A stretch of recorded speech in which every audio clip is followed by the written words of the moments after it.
Good morning and welcome to the first virtual Energy Symposium hosted by the Texas Energy Museum. My name is Michael Gaines, host of the podcast NOV Today from National Oil Well Varco, and I'm excited to serve as your host for today's event. The virtual Energy Symposium was developed to promote robust discussion of a broad range of topics on energy, and it could not take place at a more opportune time. So here we are, a little more than a week after a pivotal United States presidential election, months into a global pandemic that continues to wage a significant toll on global populations and economies, and months removed from a global oil price war that caused the bottom to fall out of energy markets. So let's be honest, we're all looking forward to waving goodbye to 2020.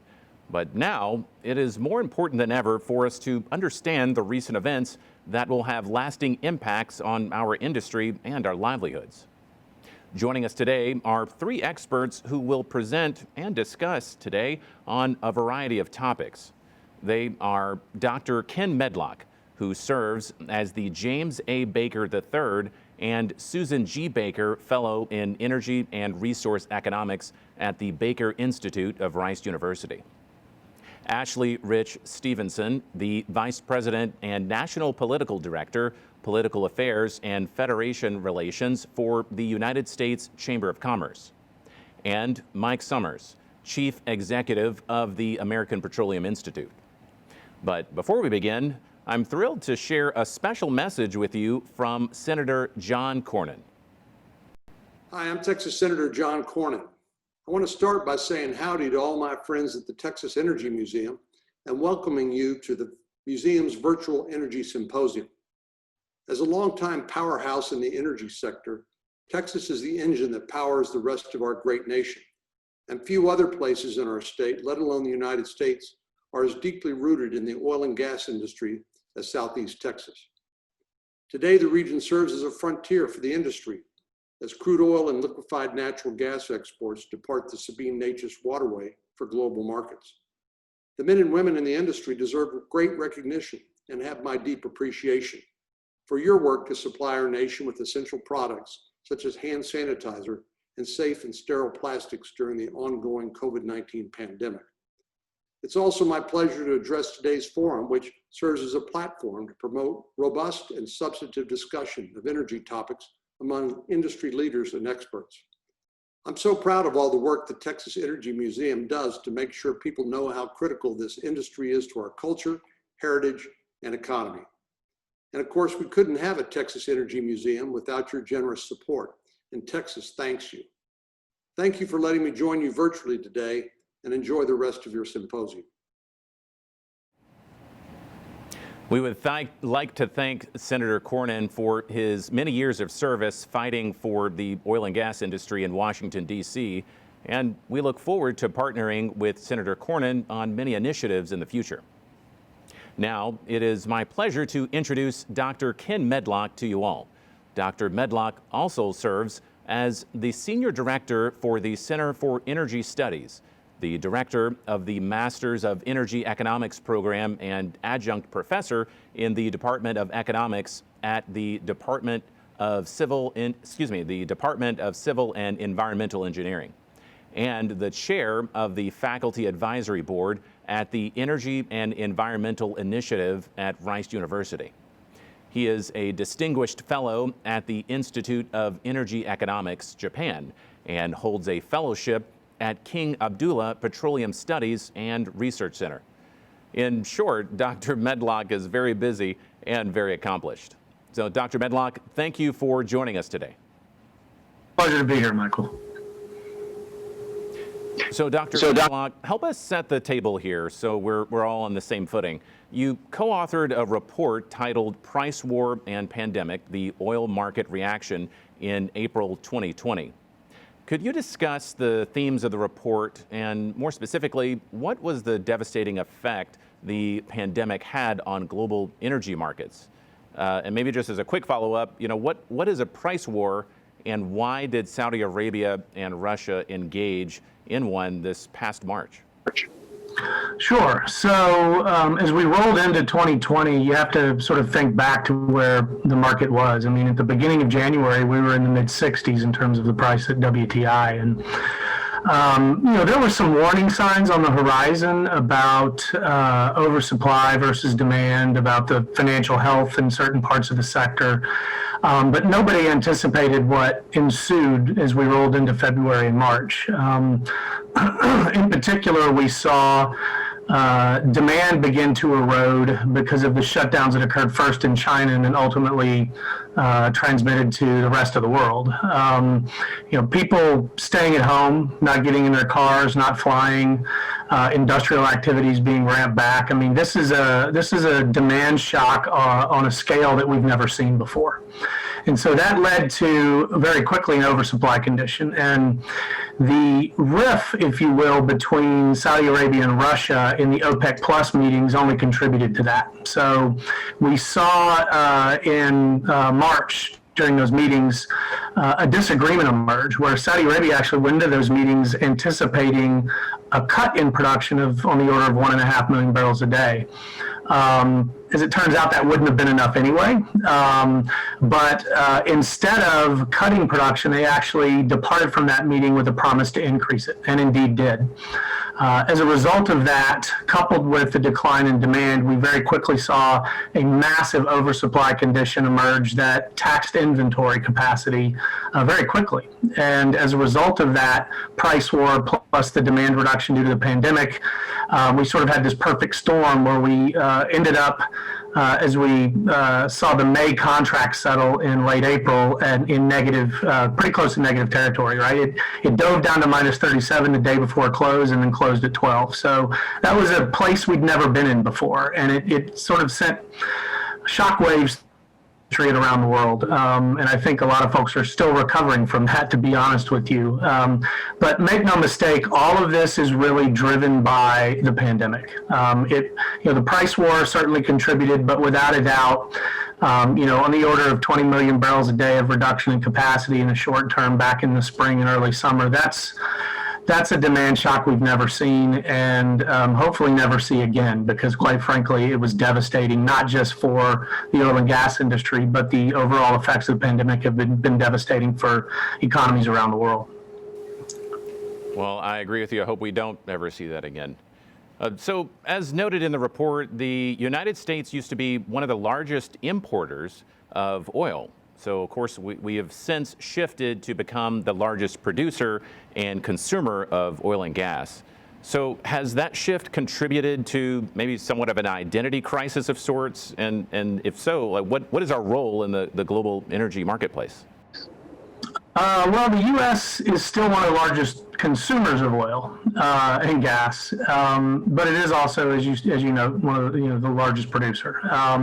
And so that development, which really emerged over the last 15 years, has altered the position of the U.S. in the sort of global energy scene to the point where it has a direct effect on foreign policy efforts in the United States with countries around the world. And this all really emerged back during the Obama administration when Hillary Clinton was Secretary of State. The Bureau of Energy Resources actually began to staff up, recognizing that often the conversations that State Department officials were having with leaders in different places around the world would open with a desire to understand what was going on with North American production and production in the U.S.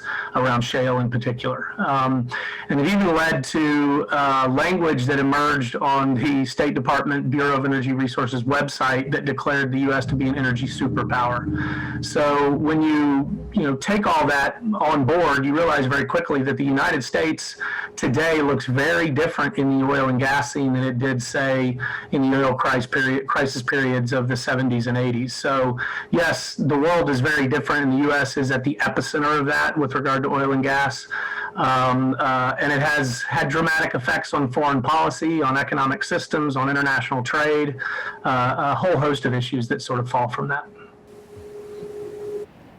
So maybe we can dive in a little bit more and have an LNG focus. The pandemic and the price war have impacted natural gas markets for sure. But before that, the U.S. LNG exports to the largest potential buyer, China, were caught up in the U.S.-China trade war just as a second wave of LNG export projects were getting underway. That being understood, do you see the U.S. LNG industry rebounding, and what would it take for that to occur? Yes, I do see the U.S. LNG industry emerging from this rather healthy. Just to be perfectly clear, and we've done a lot of work modeling, the future of U.S. LNG exports. We even did some work for the Department of Energy when they were considering expanding licenses beyond the 12 BCF a day limit that they had reached a couple of years ago, a few years ago actually. But in doing all that work, one of the things that became very apparent is that the global market for natural gas is A, going to continue to grow.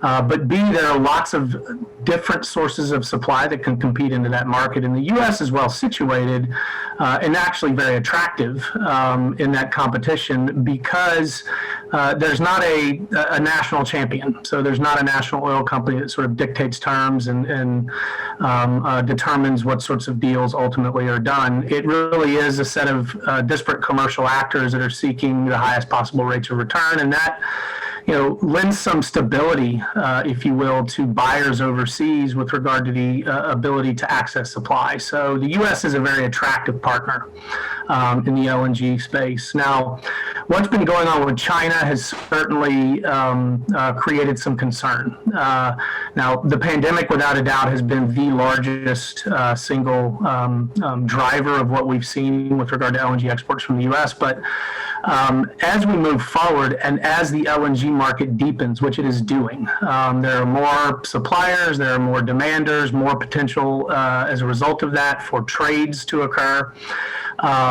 A bilateral action, for example, between the U.S. and China won't necessarily unhinge exports from the U.S.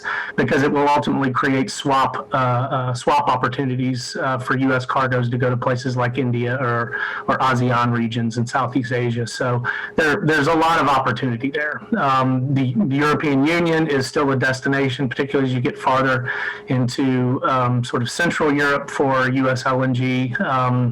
Latin America is still a destination. So there's plenty of opportunities for U.S. LNG to compete in the global scene is the point. But, all that said, China is still the most rapidly growing LNG import market. So it would be nice if, for LNG exporters from the U.S., if that opportunity was fully open. But recognizing that there are other issues on the table, it's important to note that fungibility and the opportunities to sell LNG into other markets exists, and it will ultimately lead to a relatively healthy U.S. LNG export sector. Okay. So one more question for you. I know that folks have talked about is really looking at the idea of using natural gas as somewhat of a bridge fuel.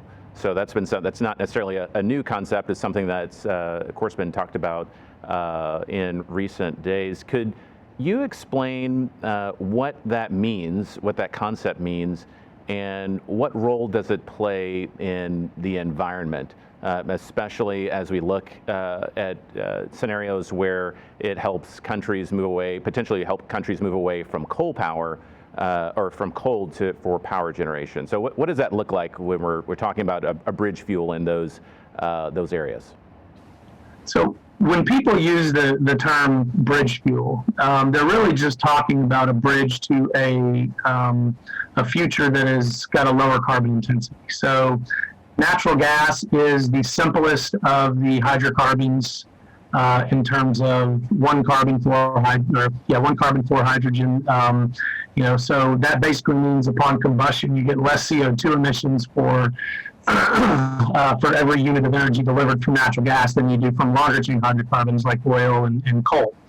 Now, in the power sector, and we've seen this already in the United States, gas has been outcompeting coal and displacing it quite dramatically for the last 15 or so years in the United States, and that has led to a reduction in carbon emissions in the power sector in this country. And so that sort of opened some people's eyes to the potential that gas has to displace coal in other areas. Now, the bridge in other areas, other countries like China, India, Indonesia, it's a little bit longer because the coal infrastructure is much younger. In the United States, the last real build out of coal-fired generation infrastructure was in the late 70s, early 80s. Most of it was built with a 40-year design life, and we're basically at the 40th birthday of a big chunk of that capacity. So retiring and replacing it with lower cost natural gas is relatively easy sort of decision to make based on economics alone. It carries with it tremendous environmental benefits, and we're seeing that play out here. But in other places around the world, it's a little bit slower climb, simply because the coal-fired infrastructure is younger, much younger in many cases. Now, in those countries like China, India, countries in the ASEAN region like Indonesia, you still have a lot of latitude for growth in demand, which is where gas can capture significant margin and ultimately reduce carbon intensity, but also reduce the carbon footprint associated with those economies emerging to a per capita income level that we enjoy in the West. So gas plays a tremendous role in facilitating those types of dual goals, if you will, promoting economic growth and combating environmental degradation. So it's typically, though, when we talk about bridge fuels, it's always with an eye to where the end of the bridge is, right? And so, one of the things that always comes up in those conversations is, all right, well, if we displace all the coal with gas, we're still talking about a hydrocarbon fuel. So ultimately, what does that mean long-term for CO2 emissions, particularly if demand in other countries continues to rise? And that is actually where the industry, oil and gas industry, is taking great strides to really move towards net zero futures. You've seen, for example, some companies in the LNG space already strike net zero LNG delivery deals, like Shell, for example, with CNPC. But the idea there is to engage in carbon capture efforts, but also carbon offset efforts. And what that effectively does is extends the bridge that is built on natural gas to help promote economic development and support energy demand growth. And make no mistake, energy is the go of things, right? It is the thing that drives economies, and so it will be critical. I mean, even close to home here in Texas, right? Just to bring it as close to home as we can, we've seen massive growth of wind. To the point where Texas has more wind capacity installed than any other state in the country. And that has grown lockstep with growth in oil and gas. And in fact, natural gas has provided an incredibly important balancing role as wind penetration has increased in the Texas market, so in the ERCOT market. So you see a great example of where the two energy choices basically work together to promote a lower carbon electricity system in the state of Texas. And I think a lot of places around the world are seeing what's happening here and wanting to emulate that as much as possible. All right. Well, that's really insightful and appreciate it. And as always, I think I always have more questions than time.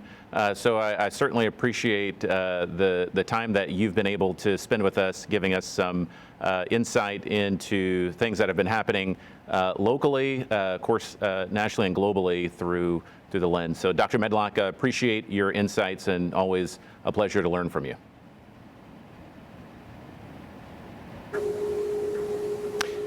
So now joining us from Washington, D.C., I'm pleased to welcome Ashley Rich Stevenson of the United States Chamber.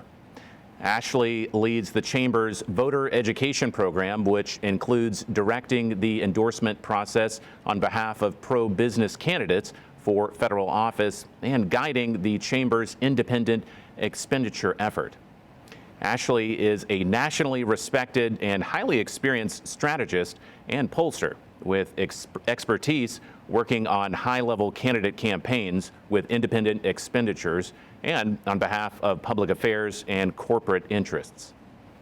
Ashley will be sharing insights into the recent election cycle and what the outcomes mean for business and industry before touching on the geopolitical importance of the American energy industry. Welcome to the program, Ashley.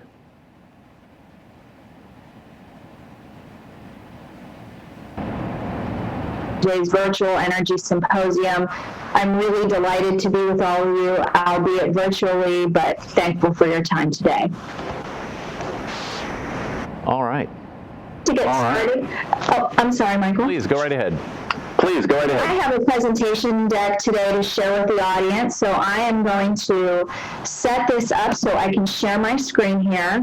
It looks like that's disabled. I know that the team already has a copy of this, Michael, if it would be easier for you all to share instead.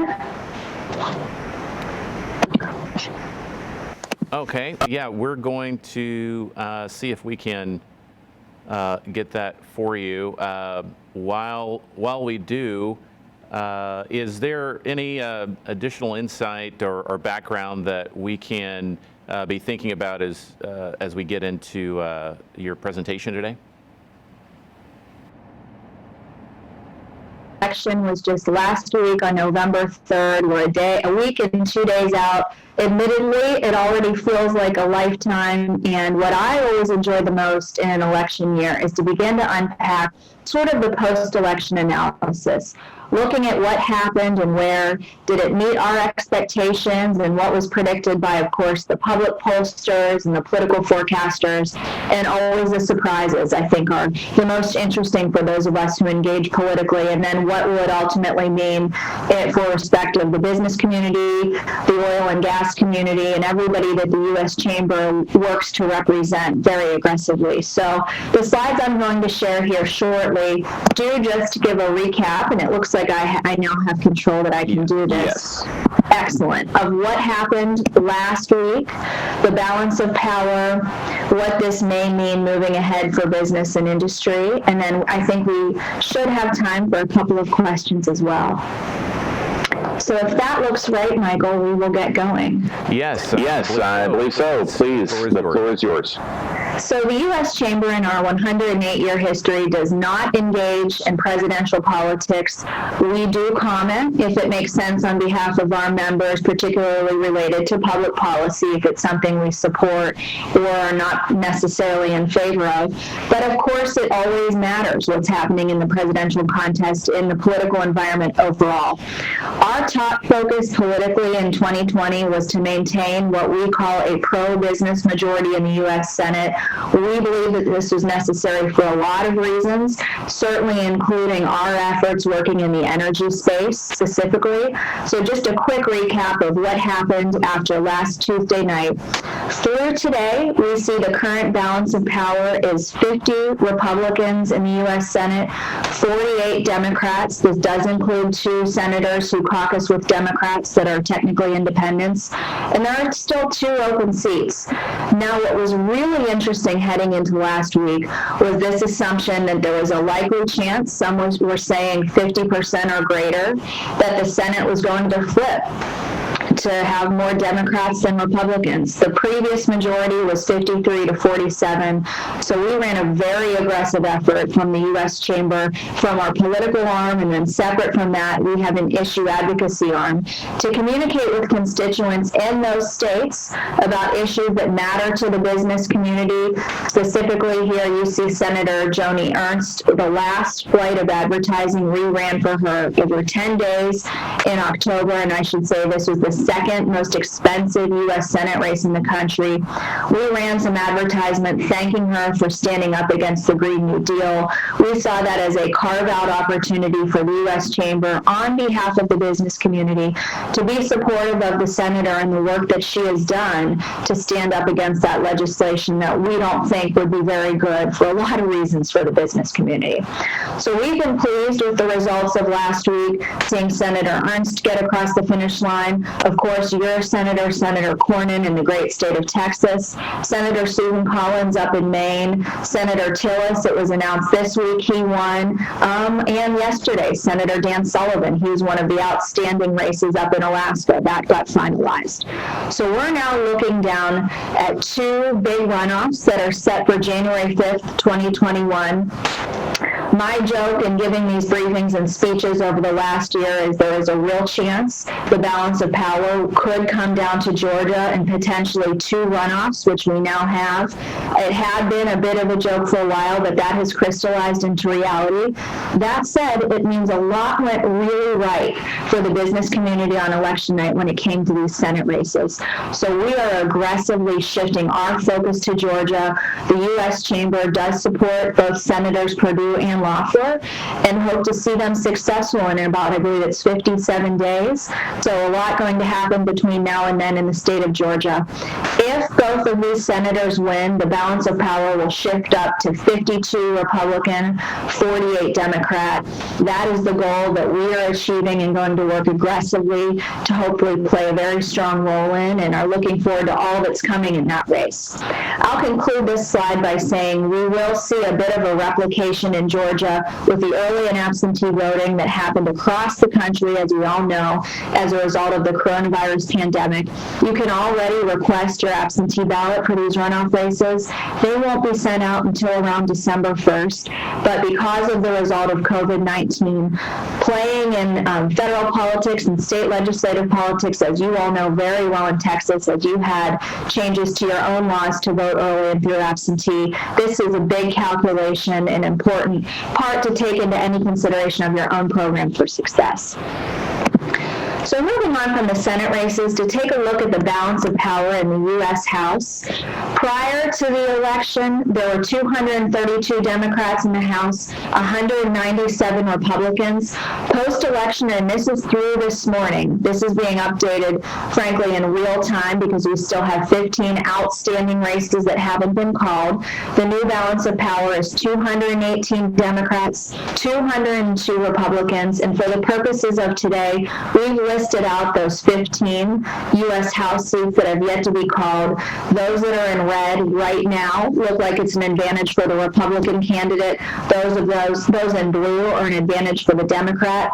We think it's likely that there's going to be about an 8-seat majority or so for Democrats. So the real key here is that Vice President-elect Biden, and this goes back to the Senate as well, didn't necessarily have those down-ballot coattails. He, in fact, will be the first president, newly elected Democratic president since 1884, that doesn't have a Democratic-led Senate working with him. And I'm going to get to a slide on that in a bit.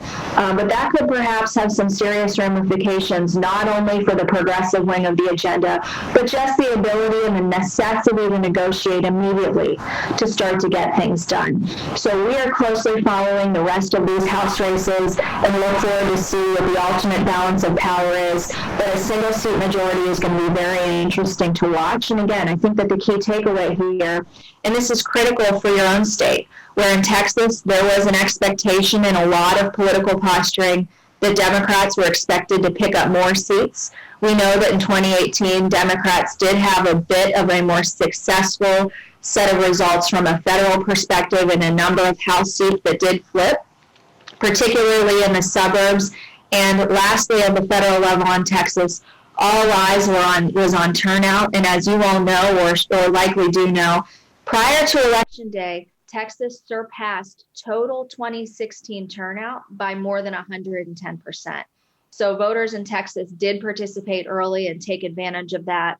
I think it was extremely difficult to forecast whether that was going to mean any change in the balance of your own representation. And we know that that ultimately did not bear out as many expected it would, particularly from Washington, from the political forecasters who continually write the stories and have been for more than a decade that the political winds in Texas are starting to shift, which I do think there is some truth to, but it didn't necessarily play out at the federal level this year. Starting to think through potential energy priorities in the House and Senate, a pro-business Republican-led Senate will produce a different set of priorities versus a potential 50-50 split. For these reasons and more, this is again why we are very aggressive in our own efforts from the business community standpoint to support those two senators, Perdue and Loeffler, in these runoff contests in Georgia, with the focus in mind to get that Senate to look like a 52 to 48 majority. We know that a Republican-led Senate will be a check on overreaching proposals that perhaps could come from either this new White House administration or out of the House. Taxes, one example of this, potentially banning permitting for exploration on federal lands. There's a very long laundry list and a very long set of reasons why we believe a pro-business Senate is necessary as a check on whatever could perhaps be coming. The difference in the House, I think, is that there will be a real split, and we've started to see a lot of this spill out into the public as there's been some news reporting about the progressive wing and the more centrist wings and the Democratic-led majority having a bit of an argument, a food fight to say the least internally, over what the priorities should be. We believe the energy focus of the Democratic-led House will be split between that more progressive wing that, of course, leads on issue sets like the Green New Deal and the moderate wings of the party who are already now preparing for the 2022 election. If you're looking at a single seat majority, there is a real chance that it could flip in the other direction. I think that politically, you're going to see a lot of members, particularly those more moderate Democrats in the U.S. House, doing a bit of hand-wringing if the posturing is too far to the left. Again, we saw that President-elect Biden did not have strong coattails, if any, into these Senate races and House races. And it's going to be interesting to see what some of the public policy is that comes out of this next legislative session and what the public posturing around all of those will be, as there will be political ramifications no matter which way it goes. I thought it would be important for today just to include two slides I have on the U.S. state legislatures. I bring these up because all elections have consequences. And I was reading recently that in 2019, there were over 3,500 bills, a significant increase from 2018, all focused on energy that were introduced out through these state legislatures. What we did learn through the 2020 election cycle is what we saw at the state and local level was very similar to the federal results overall. Republicans actually ended up picking up the New Hampshire State House and Senate. Of the 98 chambers that do have partisan control, and not all of them do, Republicans now hold 61 of these chambers. Democrats hold 37. Minnesota, and I think this is fascinating, is the only state now with a split state legislature. It really speaks to the volume of how partisan this entire political environment has gotten, even down to the local level. And in the gubernatorial races, all incumbents won, regardless of what side of the aisle you were from. However, in the open seats, Republicans did pick up Montana and Utah. So we all know, and as I know, Texans are preparing for their legislative session that's every 2 years and will start again this year. These elections do have real ramifications. And this matters certainly to the energy community, as a lot can get done at the local level from a regulatory and a legislative effort to both curb and hopefully help the ability for the energy industry to continue to grow. A quick look at the Texas state legislature. Just as I mentioned at the federal level for potential House seats to be flipped, we were seeing a lot being written about, and I know you all lived it, about the Texas state legislature's balance of power. There is a real open-ended question where any of these seats at the state level going to flip. And we know that ultimately what we've seen of the results of those that have been reported, the answer is no. The Senate majority still is in Republican hands, 18 to 13. And then the House, Republicans are at 33, Dems at 67. So back to that point on coattails, Texas really held with where they were prior to this election cycle. And it was just fascinating to see, given all of the millions, hundreds of millions of dollars that flowed through your state and others across the country in an attempt to flip things all the way from the federal level, the presidential race, to these local contests. I thought it would be prudent to include just a quick snapshot of exit polling. We do see that 67% of voters think that climate is a serious problem. And among them, 7 in 10 did support President-elect Biden. So I think that we will start to see, and it's been reported about it widely, continued planning for this new Biden administration to potentially take on climate as a top priority. It is listed as one of their 4 top priorities as they plan to take over as the new administration. So I think important to be mindful of that almost 7 out of 10 folks who did vote do believe this is a serious problem. As it has been historically, those voters tend to be more supportive of Democratic candidates. And all of us, regardless of where you are on the political spectrum, should be eyes wide open about that, just from a public opinion standpoint, and know that as we see through these exit polling, this is a trend that continues to hold and that I've studied very closely at the public opinion level now for almost 10 years to see how the views of climate do just continue to evolve.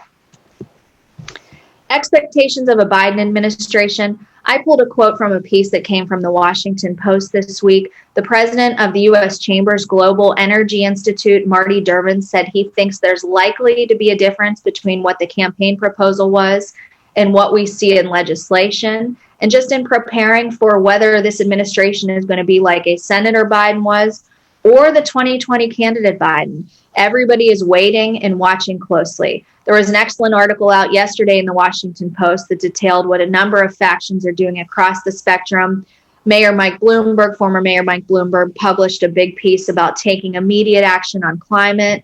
Other groups are saying that this is absolutely necessary to be a step one, top tier need of this new administration. And there's some even anticipating immediate action. Some say that it's likely we're immediately likely to re-engage in the Paris Climate Treaty, with the former vice president saying that himself, a potential likelihood to reverse some of President Trump's executive orders, even new disclosure requirements and slowing down permitting. I have seen as well that there's an expectation that anything related to energy could touch every department within the federal government. It no longer will be just within the realm of the EPA. Everything from Treasury to housing and urban development, you name it, a part of the president-elect's climate and energy plan may be incorporated to some of those immediate moves. From our vantage point at the U.S. Chamber, we really think that any kind of broader in scope energy action is going to take a lot of time and have to be very thoughtful for it to be able to survive in the courts. We know that through President Trump's tenure, they were able to get a lot of conservatives into the federal court system. So, look, I think that anything that is done, they're going to be very meticulous about it, or there is a chance that it will not last very long if some of this goes to litigation and ultimately being heard by the federal court system. And lastly, to close out with the geopolitics of energy policy, we certainly do expect there will be an expectation for a return to climate cooperation. This has already been forecasted by President-elect Biden's comments on the Paris Climate Treaty and some of the other ways in which he plans to engage internationally.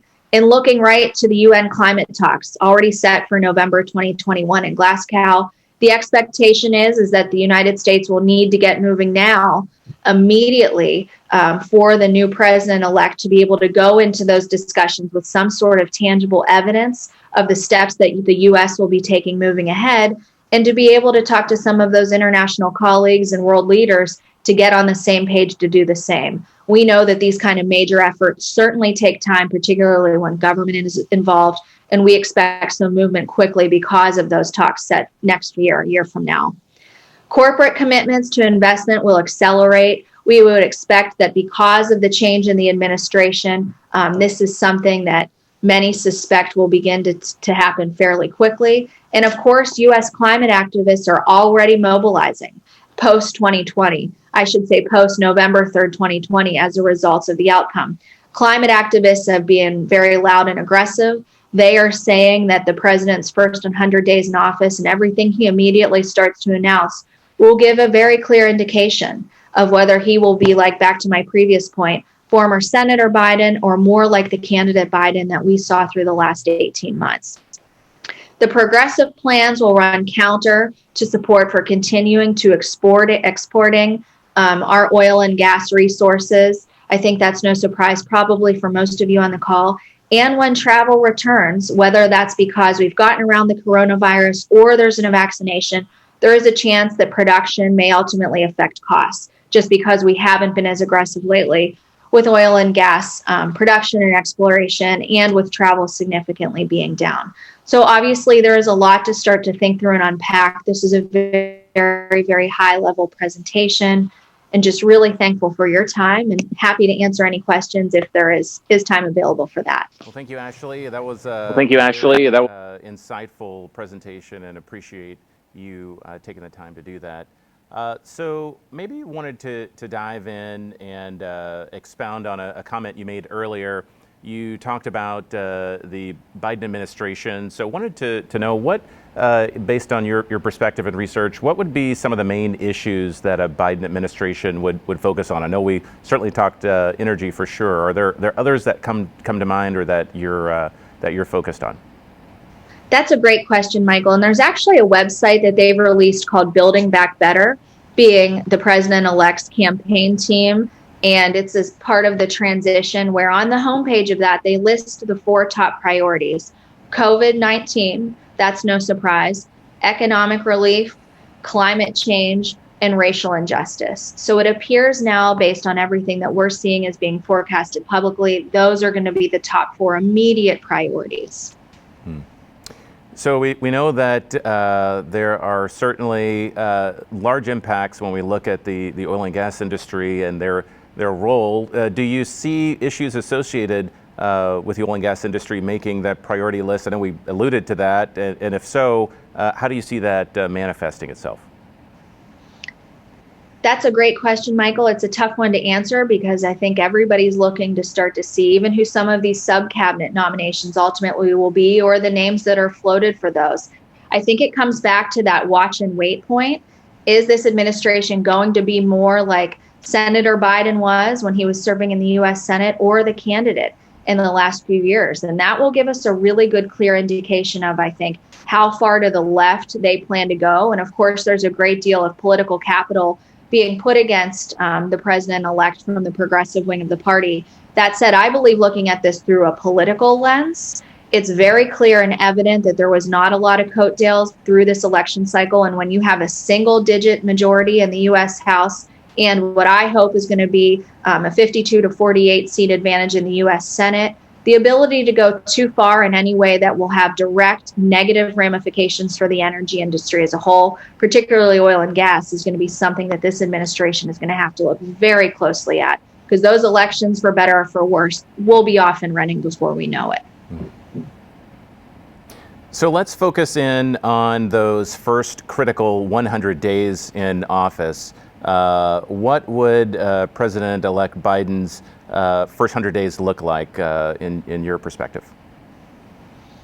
I think the first is going to be indicating globally that the U.S. does plan to re-engage in the Paris Climate Treaty. Back to my remarks on Glasgow, November 2021, I think that it would be, I would imagine, important for this new administration to go into that discussion from a position they view as being one of strength. So I would expect immediate action to send an international signal that the U.S. will roll back some of the regulations and executive orders that undid some of the work that former Vice President Biden was engaged in during President Obama's tenure that had direct ramifications for the oil and gas industry. I think that they've forecasted clearly, as climate change on the homepage of that Build Back Better website is one of their top 4 priorities. And I would expect that in those first 100 days, we absolutely will see immediate action. What it looks like, it's tough to know. I hide behind the fact that even as a pollster, I'm unlikely to make too many bets in this current political time of so much disruption. But I think it's clear that that is going to be on the agenda. Well, you're in good company, because my crystal ball is rather opaque as well. So I can understand that. So maybe shifting back over to Georgia, if the Republicans hold on to those Senate seats, what can we expect to see from a split government? And I know we talked about it, but to really nail it down, what does that mean for business? Well, our hope from a U.S. Chamber perspective would be immediate and swift action first on additional pandemic relief. I think that you can expect to see that happen anyway, regardless of how these Georgia races play out. But again, the Republican leadership will be in a position of strength if it's a 52-seat majority, and will be able to incorporate some of those things that are important for business and industry across the country, like liability protection. That's a first and foremost priority for the U.S. Chamber for any additional pandemic relief, and we certainly hope to see that happen. Great. Well, thank you again, Ashley, for joining us. We're looking forward to getting more of your coverage, election coverage, and learning from your experience and that of your colleagues. We appreciate you joining us today. Thank you very much. For our final guest speaker today, I'm honored to welcome Mike Summers, Chief Executive of the American Petroleum Institute. Since 2018, Mike has overseen the strategic realignment of API's priorities and advocacy efforts. He has led the adoption of the industry's solution-oriented position on climate change, the development of an industry-wide narrative to broaden the sector's base of support, and the increased utilization and visibility of API standards and safety programs. Previously, Mike served as Special Assistant to President George W. Bush at the National Economic Council and as Chief of Staff for Speaker of the House John Boehner. Welcome, Mike. We're excited to have you close out today's program by sharing the domestic outlook for the oil and gas industry.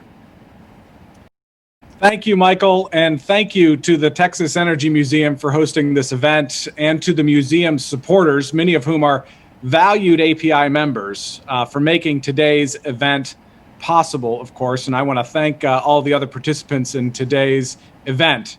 What a great event and what a timely event for the moment that we're in today. And like Ashley, I'd welcome any questions that the audience may have throughout the program today, but I'll make a few opening remarks just to set the stage. So thanks again for having me. I'm really delighted to be with you this morning in celebration of American energy, specifically that of the Southeast Texas area, the birthplace of the shale revolution, and a longtime hub for American innovation. The Beaumont-Port Arthur region in particular is the second largest refining complex in the nation, the largest liquefied natural gas export hub, and among the top 3 crude exporters in America. So this is a great and informed audience to address when it comes to our energy future. Following a protracted election week, as Ashley mentioned, last Saturday, it became clear that President-elect Joe Biden will take office in January, but Washington's future is more complicated than one man. When you dig deeply into the House and the Senate results, this election was actually an overwhelming victory for U.S. energy leadership and the millions of jobs and economic benefits that our industry provides. Energy was a critical part of this election season, and it'll remain a key issue at all levels of government. I can say with confidence, though, that the natural gas and oil industry will be a key part of that debate. I want to reflect a little bit more on some of the comments that Ashley made in her presentation. From a political standpoint, here's how the future of energy policy is shaping up. The smaller House Democratic majority will likely collide with an unexpected Republican majority in the Senate. The likelihood of a Democratic president, Republican Senate, and a Democratic House might sound like gridlock or inertia at first glance. And in some ways, I think that's true, but it's not necessarily bad. As they say in tech, what some people think of as a bug is actually a feature in this case. In reality, we view that this offers us unique pathways for our industry to keep the lights on, influence common sense policies, and establish a bipartisan vision for America's energy future. In divided government, there's no packing of the Supreme Court. There's no making private health insurance illegal. There's, of course, is no ban on hydraulic fracturing, no filibuster reform, no significant tax increases on the horizon, of course, and perhaps most importantly, there's no Green New Deal. All of those ambitious aims will likely be met with cold water on the Senate side of the Capitol. And to get things done, compromise, not radicalism, will be the order of the day in Washington, D.C. And even in a Democratic-led House, energy interests made gains. It looks like Speaker Nancy Pelosi's majority will be cut down to about 7 seats, which is the narrowest House majority since 2000. I've worked in those kinds of majorities before, and it's very, very difficult to pass anything big into law. So I'm optimistic about our nation's appreciation for our industry, and I'm reassured by pro-industry legislators who picked up critical seats in the House and the Senate, including in the Lone Star State, where Republican and Democratic industry allies alike won and retained seats. Our products are some of the oldest in human history, but the future of energy policy is always bright. With API and your companies leading the way, U.S. natural gas and oil will shape it for decades to come. And I'm excited that we're going to have pro-industry majorities in both the House and the Senate to look forward to. Thanks to our resilience and the relationships that we've built across the aisle, industry is positioned to advance our policy priorities in Washington, regardless of party control at the White House and the Capitol. But let's cut right to the chase. Post-Election Day and into early January, all eyes are on the Southeast United States when it comes to energy policy and overall political dynamics. Republican control of the Senate depends on these two January special elections in Georgia. A pro-energy Senate would be a backstop to activist-driven proposals and anti-industry legislation. Assuming Georgia goes the way most people think it will, President-elect Biden will begin his presidency without a legislative mandate and a massive roadblock in the United States Senate. And don't forget about the newly empowered 6-3 conservative majority in the United States Supreme Court. But that doesn't mean a lack of activity. So let me get into a little bit about how API sees the future and how we're prepared and our plans to defend this critical American industry's license to operate. Here, I'll give you a quick spoiler alert, though. Affordable, reliable, and cleaner energy is here to stay for many decades to come. But when Joe Biden's president, we anticipate him to immediately use his pen and pad to circumvent Congress. For example, we expect that he'll re-enter the Paris Agreement by executive action. He'll attempt to use the industry as a pay-for in a potential stimulus package. There will be early executive orders to push for a 100% clean energy economy and a reinstatement of Obama regulations. He'll also seek to block the expansion of the Keystone XL pipeline. He'll ban new leases on public lands and waters. He'll seek to change regulatory reforms put in place over the past 4 years. He'll attempt to increase taxes and modify the Trump tax cuts, and there will be continued climate litigation that will be put into effect. It's a big list, but at API and across our industry, we've spent the last 2 years building momentum toward this exact moment. For more than a century, our industry has driven progress through technology, innovation, and constant reinvention. And at API, we're elevating that industry message throughout our networks in Washington and in a hyper-local fashion across America in advance of this administration's day one on January 20th. At API and as an industry, we continue to support bipartisan policies that advance our priorities with decision makers and constituencies that matter. We aren't waiting until Election Day or Inauguration Day, and we encourage all natural gas and oil companies to use our playbook in planning responses.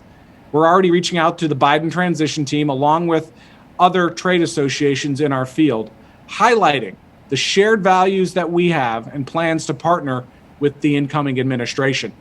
We're reaching out to Capitol Hill as well, and with state legislatures in particular, and we're launching columns and Beltway Radio on our ability to create jobs, provide reliable energy, and drive environmental progress.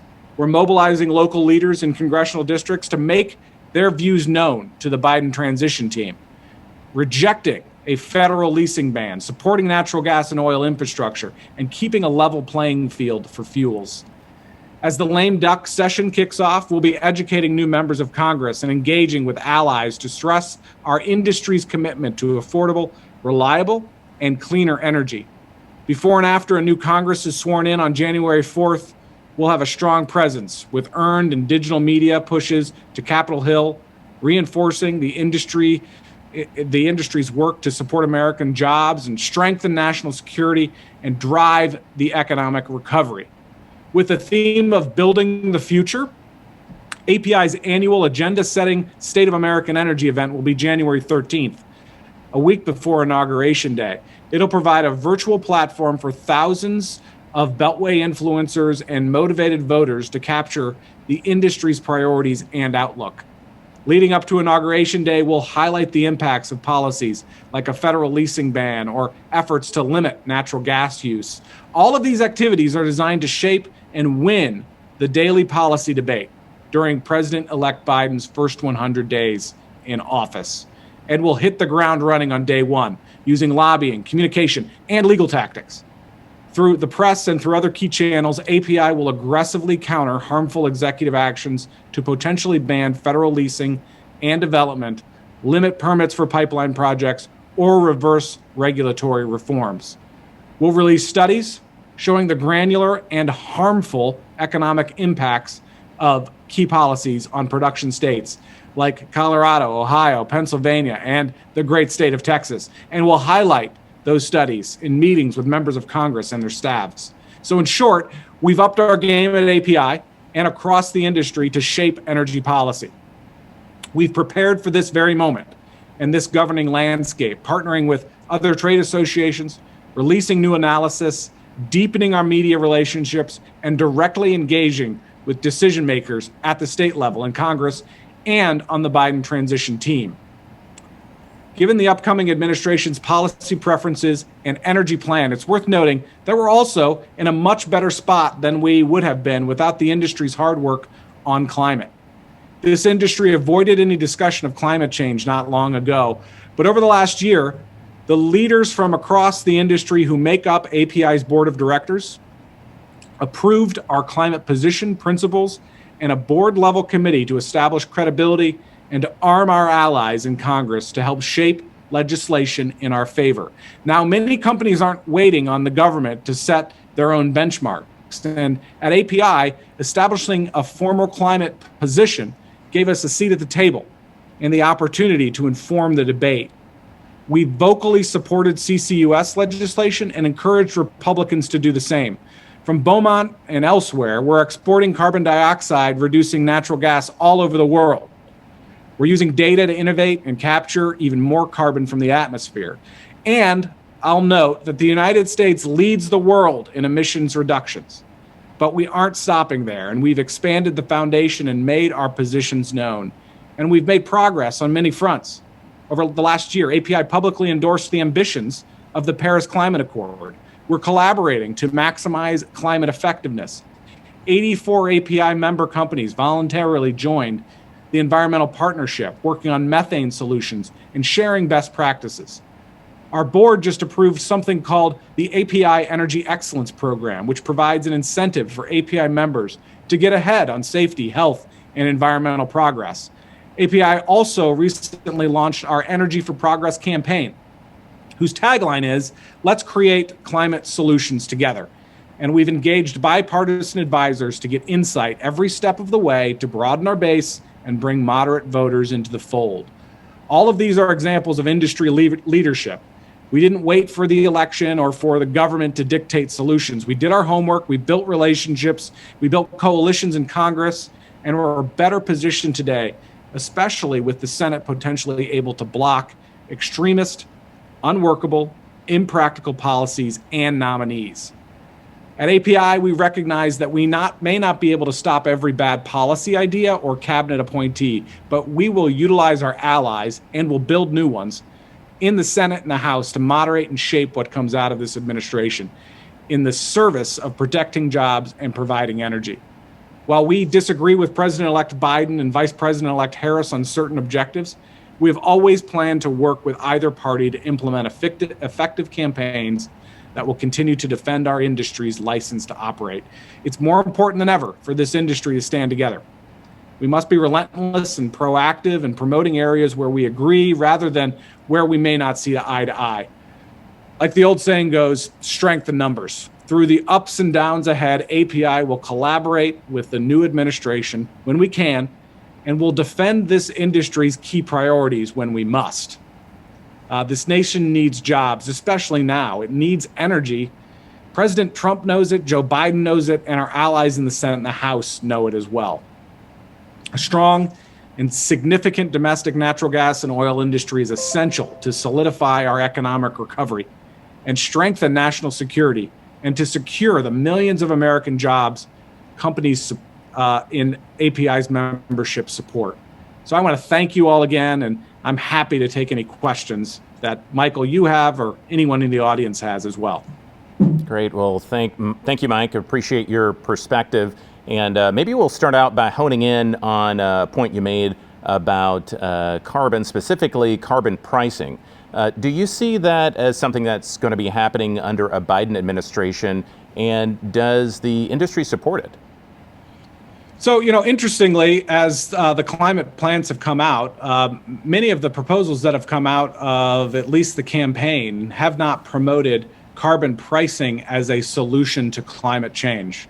Most of the proposals that we've seen so far, both from Democrats in Congress and from the Biden campaign, have been really more about regulation than a market-based solution to the climate challenge. The one thing I'd note, though, is that the industry really isn't waiting for government action in this space. We've spent a lot of time over the course of the last couple of years trying to advance this industry and how we address the issue of climate change. Because as I think everyone in the audience understands, with a narrow majority in the United States House of Representatives, a Republican majority in the United States Senate potentially, and a Democrat in the White House, it's going to be hard to get big things done. But the industry cannot wait for gridlock. The world cannot wait for gridlock on this key topic. We have to take action on our own. And that's exactly what we're doing. We're doing it through a program that we have here at API, as I mentioned, called the Environmental Partnership, which is all about reducing methane emissions in our operations. And there are going to be other initiatives that we're going to premiere next year that are all about cutting the impact that this industry has on climate change. So we're focused on what we can do as an industry, and we're not waiting for government action. But we'll be monitoring every proposal that comes forward from the new Biden administration and from members of the House and the Senate, Republican and Democrat, that address this issue. And we'll make sure that the industry has a seat at the table and that this industry can continue to advance, because it's good for American national security, it's good for home energy prices, and of course, it's great for jobs. So, Mike, you referenced the Paris Agreement earlier, and so that was actually the second question I wanted to pose to you. So what is the benefit to the United States in rejoining the Paris Agreement on climate change? So API supports the ambitions of the Paris Agreement, and I'll remind you that the Paris Climate Accords aren't just about reducing emissions worldwide, which, by the way, the United States actually currently leads the world in reducing emissions in our operations, mainly because of the switch from coal as the primary source of power generation to natural gas. And that wouldn't have occurred were it not for the innovation in the American oil and gas industry. It is because of the shale revolution that we were able to cut the price of natural gas so that we could compete with coal. And as a consequence, coal is phasing out, and natural gas is going to continue to increase its market share over the long term. And that has led to record low emissions in the United States. What we want to do as an industry association and as an industry is to continue to advance that environmental progress throughout the world. We want to export American LNG so that other countries can benefit from the environmental progress that the United States has pioneered through natural gas. The other part of the Paris Climate Accords, though, is also to reduce poverty and to provide for sustainable development throughout the world. That's what American energy does. So I think too many people forget about the second part of the Paris Climate Accords, where we think this industry can play a significant role in reducing poverty. There are still 2 billion people throughout the world who don't have access to reliable energy. That's energy that the American producer can provide. And that's something that we're interested in advancing under any administration, but we'll look forward to working with the Biden administration to advance those sustainable development goals as well through American energy. Great. Well, I have one more question for you, Mike. Shell is looking to shutter a refinery in Louisiana, and another chemical manufacturer is shutting down in Beaumont, actually where we're broadcasting from today. Is it your understanding or perspective that this is a symptom simply of the pandemic in a shorter term scenario, or is this something of a long-term trend that we should be looking at? Yeah, of course we're concerned about any refinery that's being shut down in the United States because of the jobs that are lost, and we're focused on and making sure that this country gets through the current COVID pandemic, because energy demand's not going to come back until we get through the pandemic that we find ourselves in. So I think the first thing that a new Biden administration can focus on is getting through the pandemic to get demand back to where it needs to be. I'm very confident that demand will come back, not just in the short term once we get through the pandemic, because there's a lot of pent-up demand for travel, a lot of pent-up demand for people to get back to work. So we do expect demand to come back, quickly as soon as we get through this pandemic and get a vaccine in place. But long term, I'm very optimistic about what demand's going to look like for this industry as well. Demographically speaking, world population is expected to go up significantly by 50% by the year 2050. And world energy demands are going to increase by 40% by 2050. The world's going to demand more energy. There are going to be more people in the world. And most of that energy is still going to come from the oil and gas industry. In fact, the International Energy Agency suggests that the energy the world consumes will be oil and gas, 50% oil and gas, even if the Paris Climate Accords are put into effect worldwide. So this industry is not going anywhere, is certainly not in the short term. And I think long term, the future is bright because of population increases. And I would also say because the environmental impacts of the industry continue to go down. So we're going to be at the forefront of the energy transition, and we expect that demand is going to continue to increase once through the pandemic as world population and energy demands continue to increase.